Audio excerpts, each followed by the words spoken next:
Magandang araw mga kaibigan. Nako mga kaibigan, mainit itong pag-uusapan natin. Sa wakas, hinarang agad. Bato de la Rosa walang takas kahit magtago sa Senado. Alam nyo mga kaibigan, matapos sabihin ni Ombudsman Remulla na lumabas na ang warrant of arrest ni Senador Bato galing sa ICC, abay nabulabog mga kaibigan ang grupong Duterte at mula noon hindi na nila mahagilap ang senador. To the rescue naman agad itong si Alan Cayetano na wag daw tayong pumayag na isuko si Bato at dapat daw sumunod sa due process na ipinagdamot sa kanyang presidente Rodrigo Duterte at panawagan pa ng mga maka-Duterte na sumama daw tayong lahat sa kanilang rally sa pangunguna ng KOJC, INC at GIL.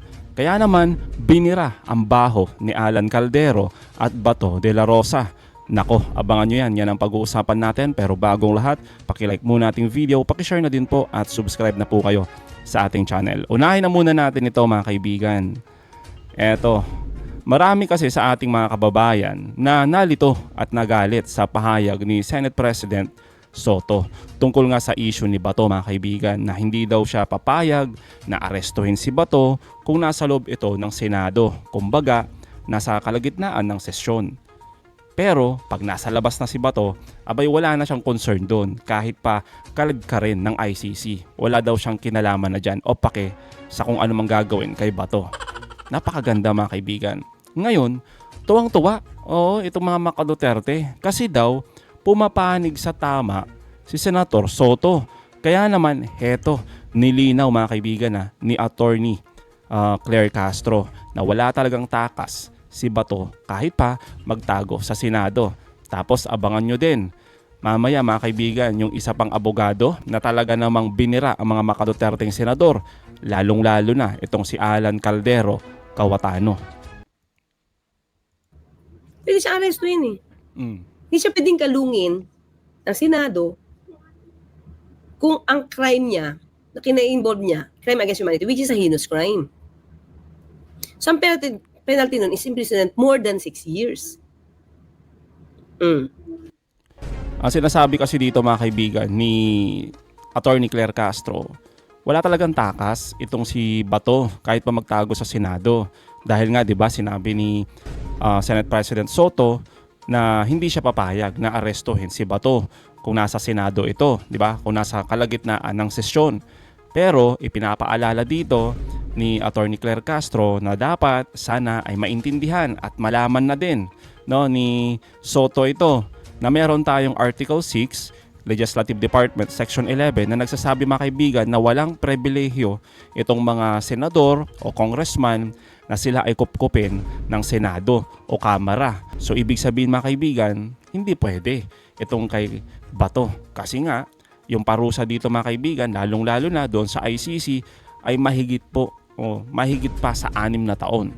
Kaya sana malaman ito ni Senate President Soto, itong sinasabi ni Attorney Castro para hindi siya magkaroon ng anumang violation sa sarili nating batas at syempre mga kaibigan, magagalit ang taong bayan kung kukupkupin mo si Bato. Nako mga kaibigan, yan yung pinakaayaw nga ng taong bayan nung sinabi ni Escudero yan na handa niya daw kupkupin si Bato once na mayroong ICC warrant of arrest.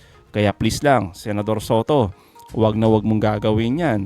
Nako, maraming magagalit sa'yo. So, kung ipagpapatuloy na Senado yung ganito, mag-violate sila ng batas. Tama. Kahit sabihin mo na sabi niya, to respect, to give dignity, to preserve the dignity of the Senate. Yun yung reason to preserve the dignity of the Senate. Pero ipe-preserve mo nga yung dignity ng Senate while violating the Constitution. Diba? Kaya mga ka-clear, mahihirapan na magpakanlong si Senator Bato. Kasi baka matoligsa later si SP Tito kapag ipinagpatuloy niya kasi in violation niya ng Constitution. Correct. Kahit nasa Senado, si Bato dapat hulihin din po. Yes, kasi hindi na siya yung sa exemption. Tama. Diba? pwede lang na makanlong ng Senado kapag ang crime is involving a crime with the penalty of imprisonment of not 6 years or less or not more than 6 years. Eh, mambabatas kayo di ba? Di dapat mag-comply sa batas. Okay? So, yun lang. Siguro dapat, mapansin to ni SP Tito Soto. So, dapat nilang malaman to. So, baka pag nalaman niya to, hindi na ito magtago sa Senado. Napakaganda nung sinabi dito ni Attorney Claire Castro, no? Na sana dapat itong malaman at maintindihan ni Senate President Soto. Na hindi pwede ito kasi magkakaroon talaga ng issue at violation sa batas natin once na ipinagpatuloy nila na protektahan at kanlungin si Bato de la Rosa. At kung si Bato naman, mga kaibigan, wag na makapal ang mukha, no? Hindi porket sinabi ni Soto na kakanlungin ka, talaga namang magtatago ka. Oo, dyan sa Senado, mahiyahiya naman po kayo. Kasi nga naman, kung tunay na wala kang tinatago, bakit ka naman magtatago sa likod ng Senado? Hindi po ba? Tandaan nyo ang Senado ay para sa taong bayan, hindi para gawing taguan.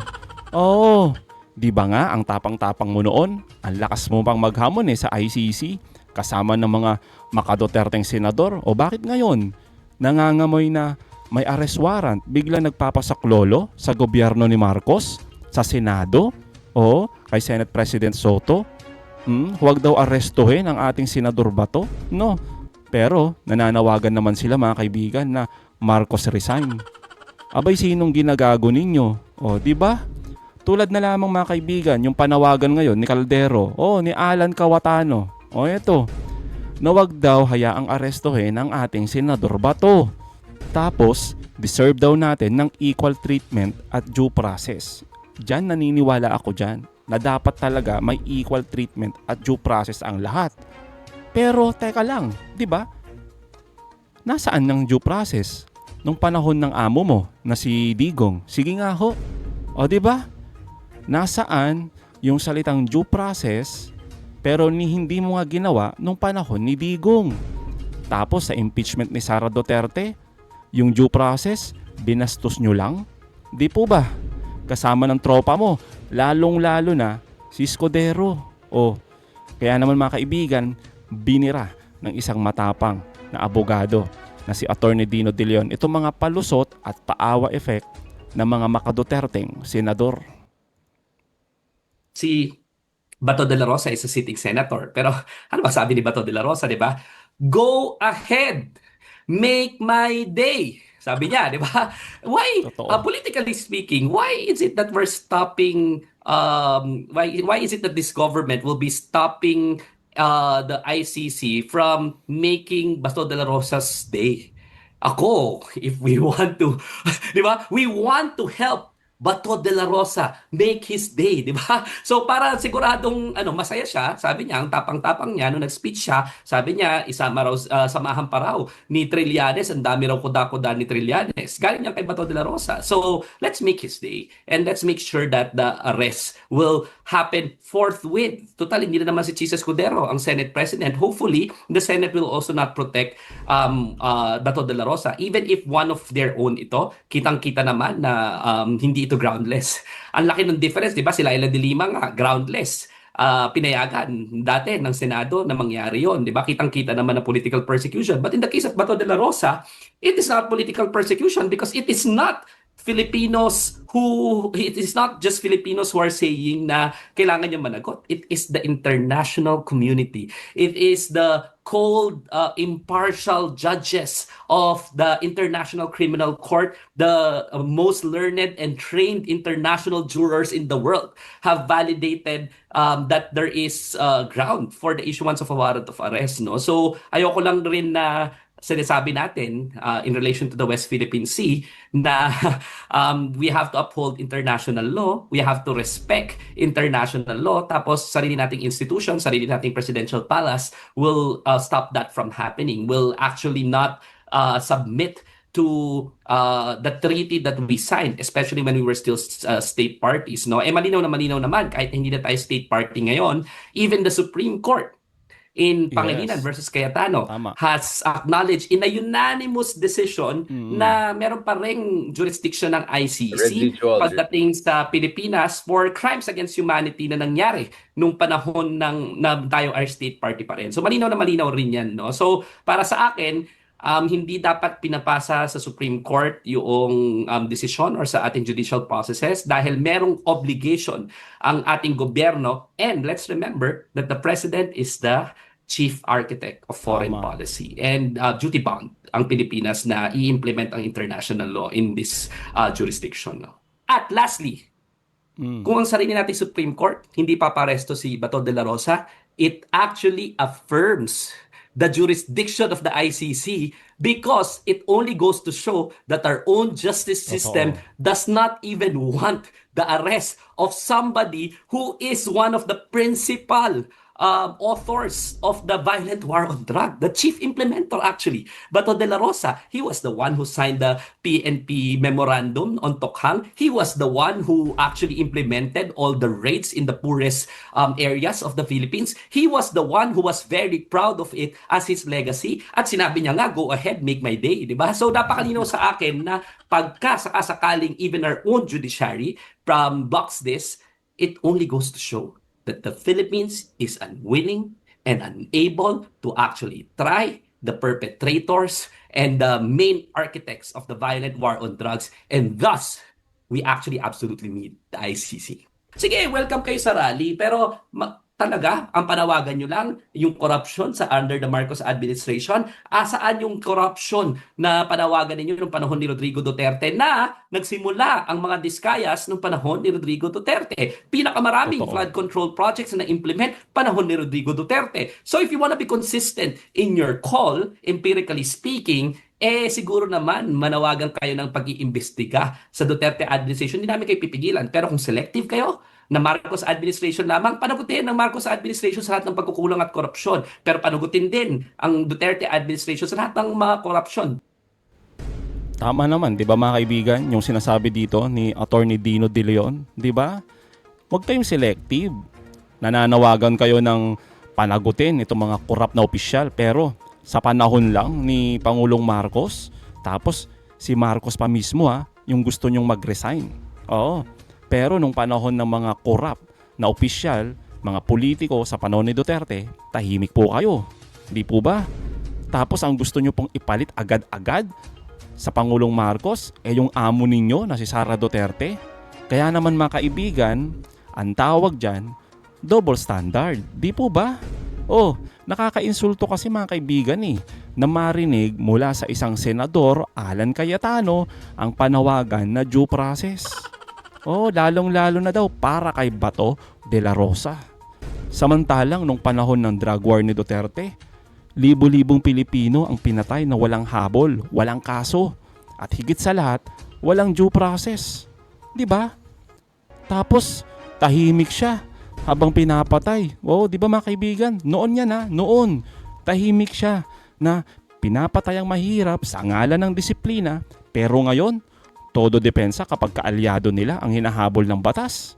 Matindi. Kung talagang naniniwala si Alan Cayetano sa rule of law, dapat noon pa niya pinanindigan niyon. Hindi po ba? Hindi lang ngayon na kakampi niya ang sangkot. Ang hustisya hindi dapat pinipili kung sino ang kakampihan. No, Caldero.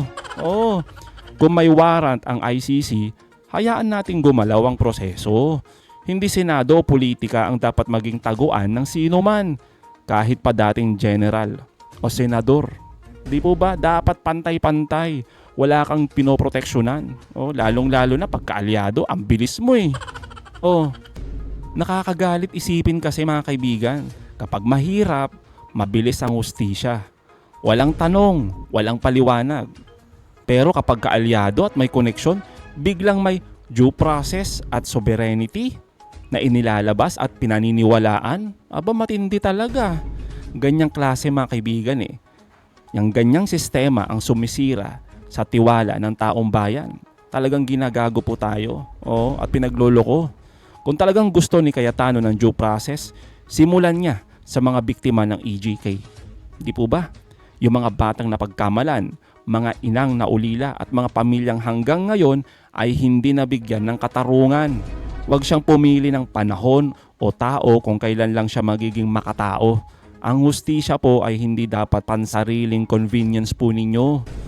Ito ay prinsipyo, hindi proteksyon para sa mga makapangyarihan at lalong-lalo na sa mga kaalyado po ninyo. Tapos nananawagan pa kayo na magkakaroon kayo ng rally for peace, 'di ba? Magkakaroon kayo ng rally para sa katarungan. Pero sana naman, no, yung tunay na hangarin ninyo, wag nyo namang harap-harapang ipamukha sa taong bayan na parang gusto nyo lang pagtakpan yung mga kabalbalan ng mga kagrupo ninyo, mga kaanib ninyo, pero yung mismong amo ninyo, wala. Tahimik lang po kayo. Panahon lang ni Marcos, ang korap. Yung panahon lang ni Marcos, yung dapat managot. Tapos kay Duterte, malinis at tahimik. Grabe mga kaibigan, no? Kakaiba talaga. Double standard mga kaibigan. Oo. Kaya mga kaibigan, anong masasabi nyo patungkol dito? Comment down below. Again mga kaibigan, huwag nyo kalimutan, i-like at i-share ang mga videos. Hanggang sa muli, kita-kita ulit tayo mga kaibigan.